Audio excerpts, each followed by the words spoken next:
someone said that yesterday, a safe place to talk. And that's special, right? Then you can be vulnerable, someone's vulnerable with you. So I thought, hey, why not? Let's take those two conversations and put them together. So they are completely separate. My main career is finance.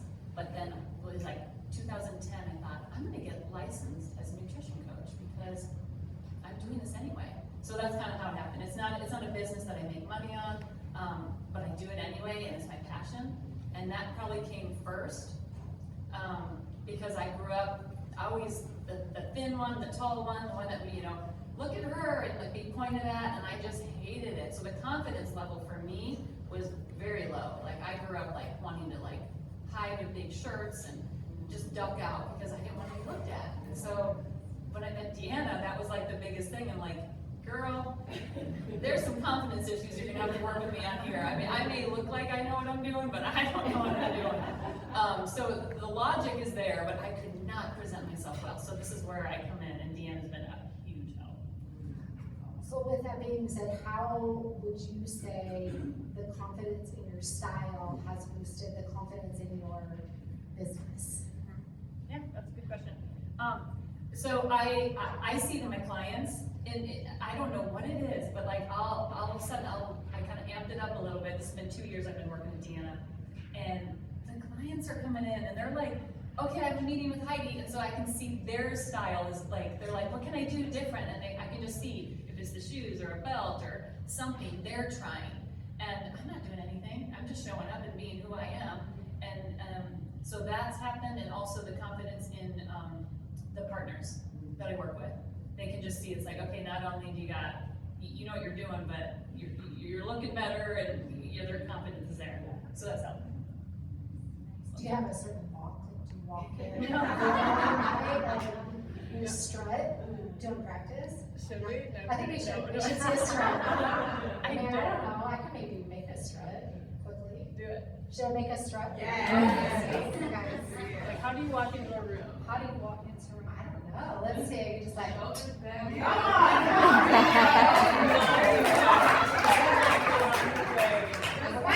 it's your turn. Come on, you gotta go. You gotta walk. Ready? You gotta do like a fabulous Deanna Dupree. Come on. So if I got you be like, hey, you guys ready for a meeting? Yes. Let's talk.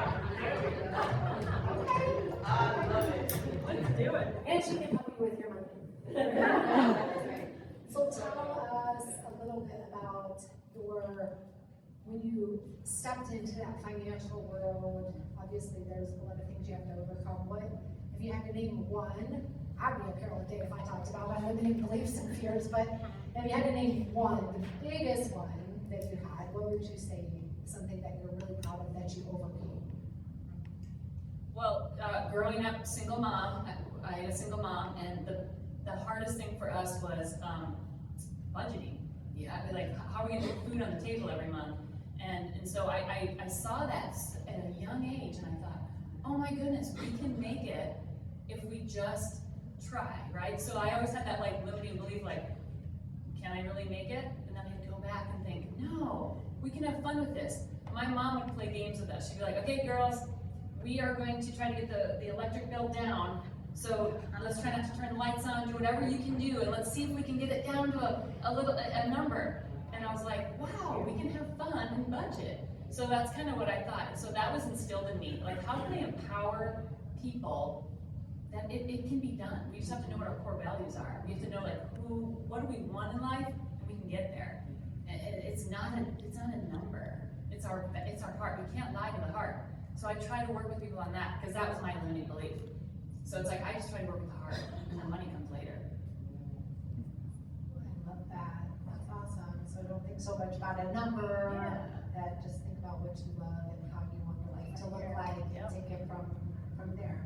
So interesting. And then would there be anything that you would say has been, or is maybe still difficult for you in your daily business that you see? In the daily business? I don't think it's in the daily business. I mean, obviously, it's so strange to think like I'm a financial advisor, but like I don't. It's like 20% of what I do is the finance side. It's 80% all human, like it's all like in motion.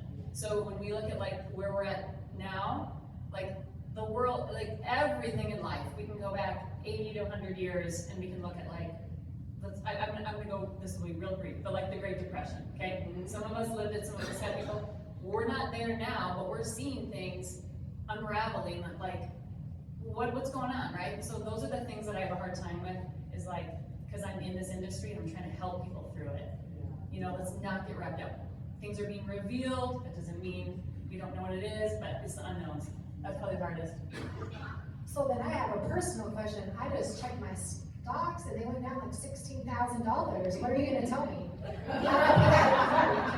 got it. You got it? Yeah. Don't check it for another 6 months. I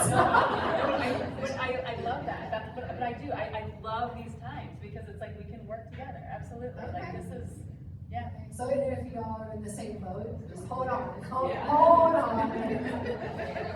Thank you so much, that's awesome.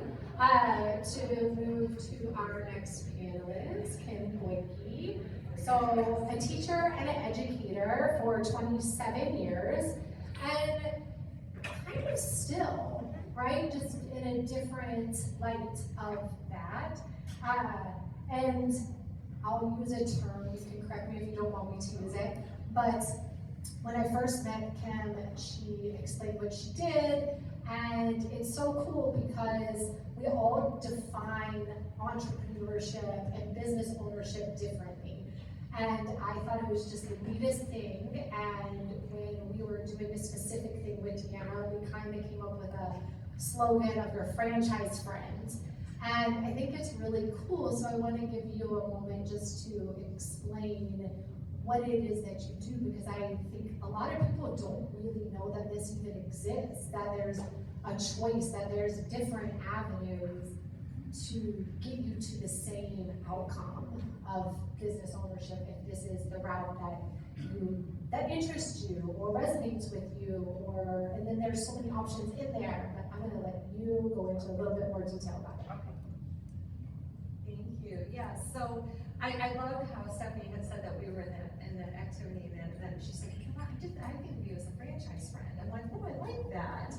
But what I did, yes, I was in public education for 27 years, elementary age, but I also worked with the adults in educating the community, and of course educating, your administration as well along the way. So we moved, originally we're from Detroit, and we moved out here to Phoenix 5.5 years ago. My husband's company moved us out of here. So I continued teaching, that's what I knew. But then, there were some moving parts that were happening, and I thought, you know what, if I'm ever going to have that chance to do something different, now's the time to do it. So I ended up quitting, and because staying there just was, that's what I did in the past, I just stayed because it was safe. So I went ahead and quit, gave myself a year, and then started interviewing. A coach reached out to my husband and I, just like myself. We ended up going through the same process that I take my clients through. So the fact that I am familiar with the emotions that people come across, I remind them, I say, don't be fearful of talking to me about this stuff, because I went through the same exact thing. But what it is, it's a franchise consultant that we work with people that don't know quite what to do or what direction to go in. I know for myself, I had thought of business ownership before, but it was so overwhelming to even think about how to start a business that it scared me, that I just kind of, you know what, I'm gonna stay over here in education, I'm safe, I have a pension. Then another time in my life, I was thinking, okay, I would love to be my own boss, but what product or service do I sell, not having that. So when we heard from this coach, there was no cost or obligation to work with him. And we're thinking, you know what, let's take that opportunity to learn, to see what business ownership through franchising looks like. So that's what I ended up going through the process, learn about different types of business ownership, learn about the different types of industries that are in franchising, and then started talking with different brands to see how the business models work, to see how territories were set up, to see about the finances and what kind of support you get from franchising. So for me, it was really beneficial to join a franchise because I had that guidance that I was looking for. I had the training that I was looking for. I didn't have to go into this by myself and figure it all out by myself. So I actually started asking my coach, well, how can I do what you do? I wanted to be virtual. That was one of my non-negotiables because I wanted to go back to Detroit and help with my family when needed. I don't want my sister to have to take care of my parents, by herself.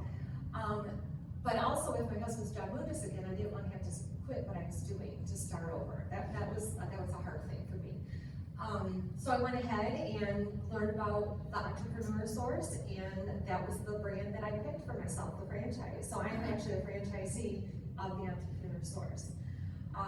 So we just give people that safe space to learn. I don't push people down the franchise path. It's not my obligation. My obligation is just to give them that space to educate themselves, learn, and then they take that information and decide for themselves if that is the right path for them or not. And then we also have like funding education that we put people in front of for that matter as well. And that's just, you don't know what you don't know until you start learning. And then that was very helpful. And that's my goal is to help people to get to a better place, whatever path that is, than when I first met them. I think one of the coolest things too is that with this, she'll take you through, that flower just knew. And I was gonna say something so important. She'll take you through the different franchises that you can maybe interested in. So she does a whole thing of getting to know you. And just as we can all start so many different businesses between service and products, she really puts in front of you different ideas so that you can, maybe you come in with one idea, you want to open a Jimmy John's, let's say, but maybe you leave with something totally different because of this process. So it's a lot of internal work too that you're doing to get to it, which a lot of times you wouldn't think that in or at least I didn't. I can only speak for myself. I was like, oh, a franchise, what's that? Not really putting it into perspective of true business entrepreneurship, right? And it really is. And so that's something super, super cool.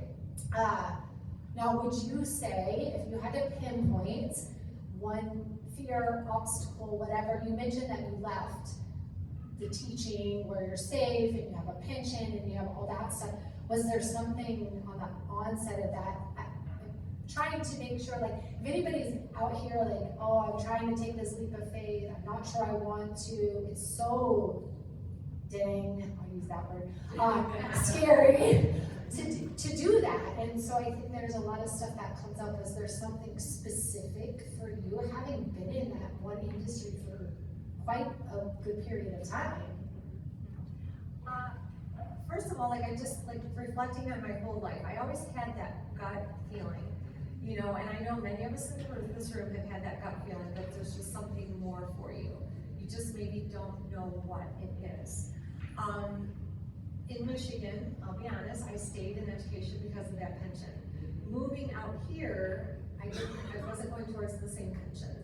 And so just having that opportunity and having that gut feeling again, I'm like, you know what, I can't ignore it anymore.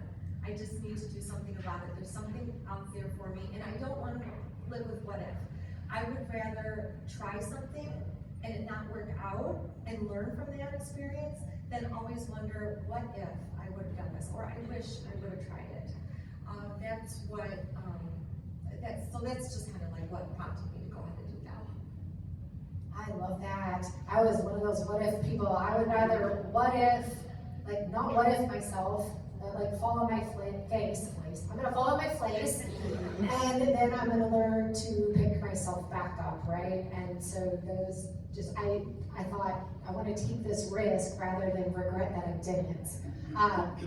So with that being said, would you say, or how would you say that style has led to confidence, assertiveness, any of those things in your life, in your business? You're virtual. Do you get glammed up from like here to here? I mean, do you have a specific thing that you do, and how has it affected you personally, and how has it affected you in your business?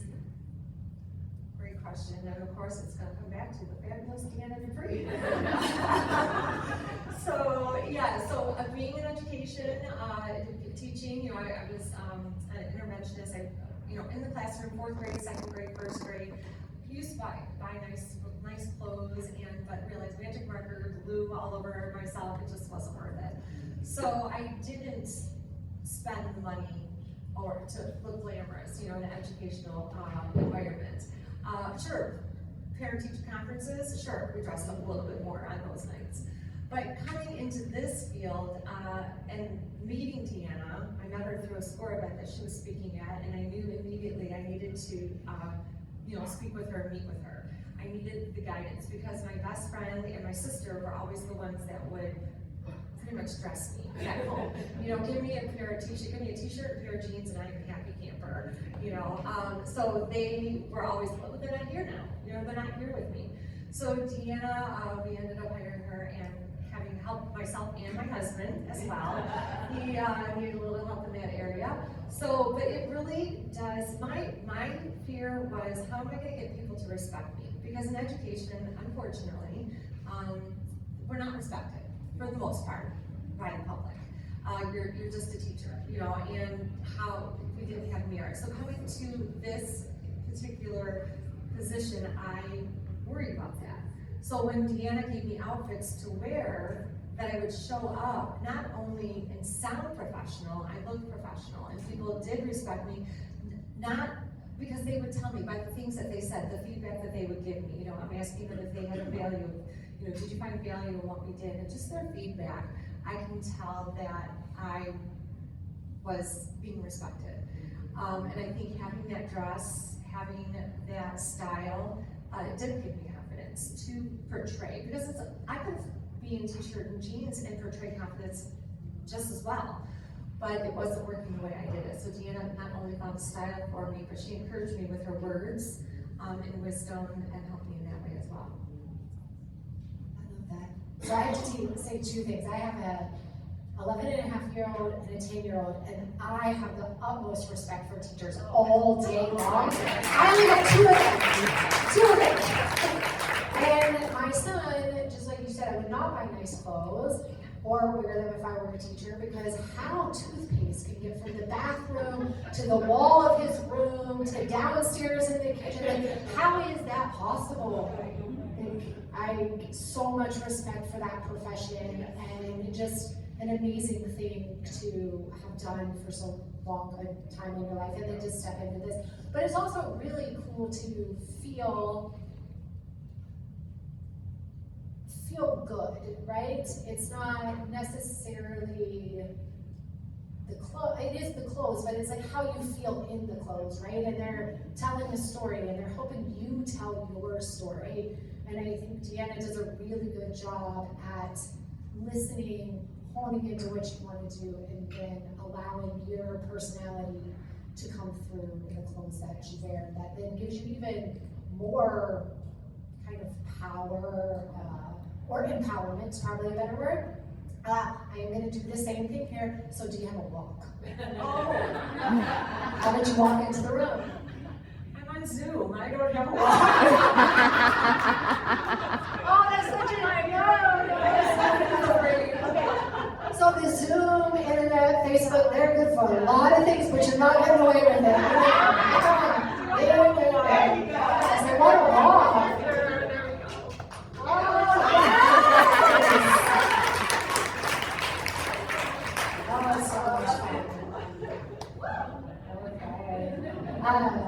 And I like that, how your idea formed. You really went through your own training and then got to where you're at because you did that. And so for both of you, is there anything that either of you would say, how many people in here are business owners right now? Okay. How many want to be business owners? Okay. How many are just not raising their hands? And they wanted to is there anything that the two of you, through your experiences, through your business, that you would say to people that already own their own business that are looking to become more confident in their area, or someone that hasn't but wants to take that leap of faith, what would you say? What's one piece of advice that you've learned that you could pay it forward? Well, I think knowing yourself and having a coach is always the best thing to do. And if it's going to be a style coach like Deanna, or if it's going to be a coach in the business realm, it's the confidence that you're doing the right thing, because we know what we want to do.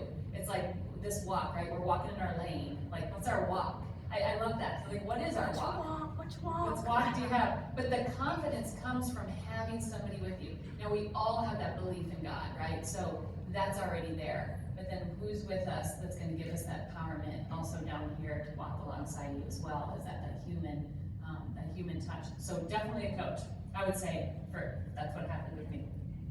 Yeah.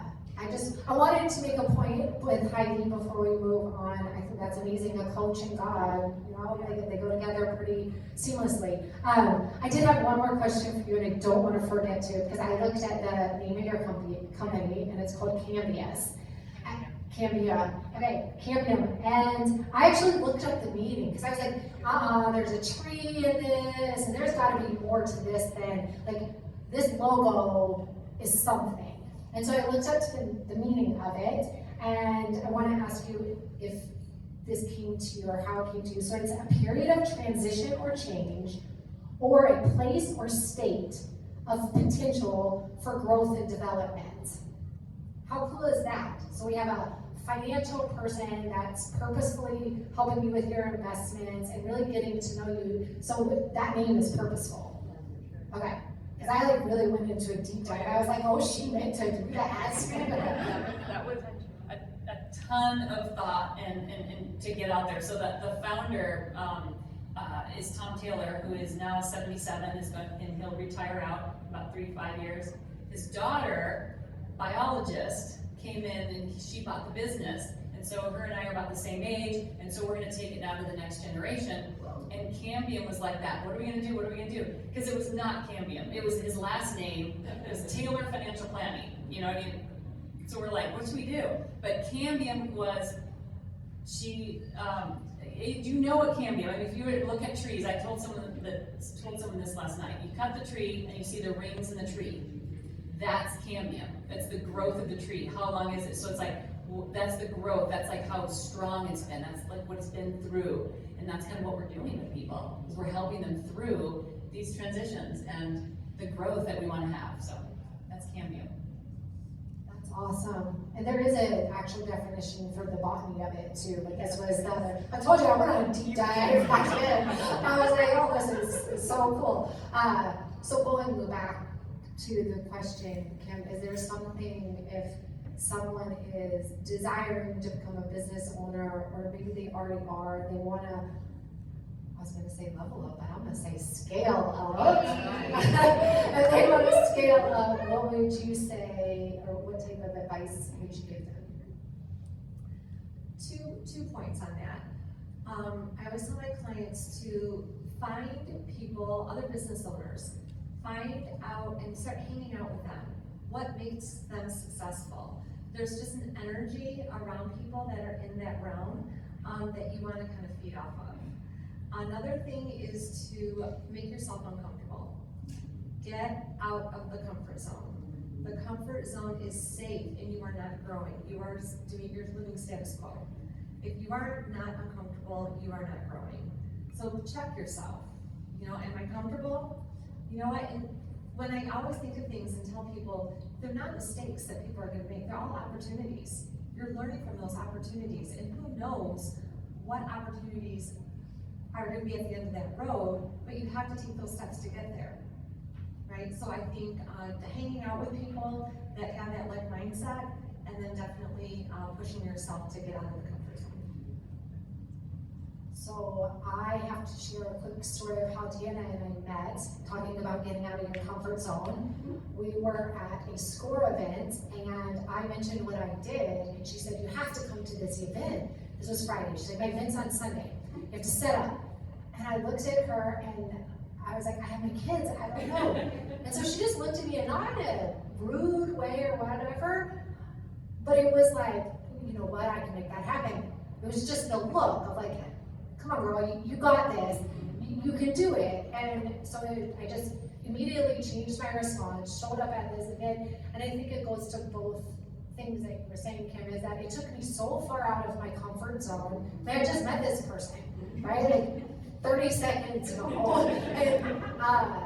And then it's also going into just the bigger thing, why we're all sitting in this room is, I'll speak for myself, that's the only person I can speak for, is that I went through a lot of, you can't do this, how are you ever gonna do this, you can't do that because you have kids, that will never succeed, hearing all that stuff. And so when you step in a room full of women, look around you, every person in here wants you to grow, develop, succeed, all of that.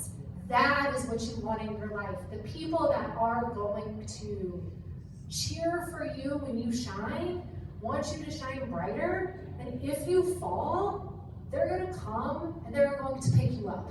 They're gonna do everything in their power to turn your light back on and help you find your shine again. And so just take this in and really, really cultivate that for yourself. If I've learned anything as business person, entrepreneur, is it's the people that you keep around you that are going to help you, motivate you, encourage you, inspire you, all of those things. And so that is my one piece of advice. If somebody tells you you can't, say yes I can and walk away. Right? Leave it really simple. Just don't allow people to tell you how you can't do everything, because sure, I mean, I think all of us have had obstacles, fears, come and knock us down, but there's courage, there's strength, there's confidence, even assertiveness and learning how to pick yourself back up again. And that's really what all of this is about. How do you scale up? How do you level up in your life, personal, professional, whatever it might be? So I think with that, I don't know how much time we have left, but I think we're good. We could stay right here, yes! And I want to see everybody's walk at some point. You just walk up to me and just do your walk. It's so fun. We're going to take a few